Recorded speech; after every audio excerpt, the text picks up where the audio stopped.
But the day that Blake was born, I actually did not go into labor with her. I went to the hospital at 23 weeks and 6 days for right upper quadrant pain. And 8 hours later, I had developed something called HELP syndrome, which is a severe form of preeclampsia. And the only cure is delivery. And I was in liver failure secondary to the HELP syndrome. So I had an emergency C-section. So their emotion, their anxiety, their fear was high, and I sit there and talk to them what is having a baby so premature. The conversation also include the risk of mortality, several of the difficult diagnoses that babies encounter at this age, and the survival rate. Blake weighed 15 ounces and she was 11 inches long.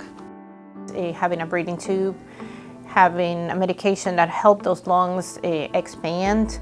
Those are things that a baby born at her age are not expected to do. She's supposed to still be in her mama and continue the pregnancy for at least another 12, 14 weeks, and she's not. Blake was in the NICU at Memorial for a total of 127 days. While she was there, she had multiple complications. She ended up having to undergo surgery, and her parents were able to always be there for her before, after, during, and we were able to, with that, also continue to support them, explain what was going on, and have a more direct communication that sometimes it gets difficult if the distances are far away.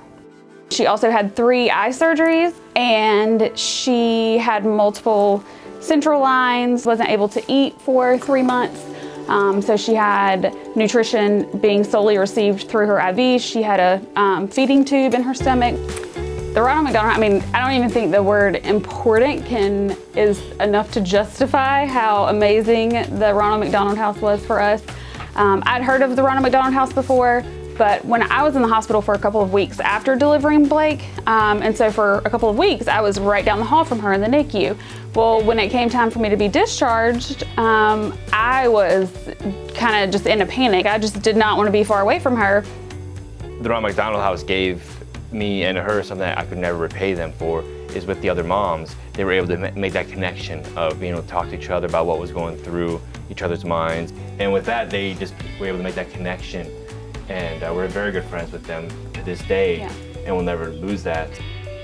Kevin and Laura, right from the start, were just an amazing family to have at the house. They were so upbeat with all the chaos going around them that you wouldn't know what was going on outside of these doors when they were staying here, which is what we hope to do for our families. And it also allowed me to build amazing relationships with the other NICU moms that were in the Ronald McDonald House, which I think was the only thing that helped me keep my sanity going through all of this, because you have a bond with people who truly understand what you're going through, and you're all going through it together. Being here on campus, we are 176 steps from the front doors of Children's Hospital.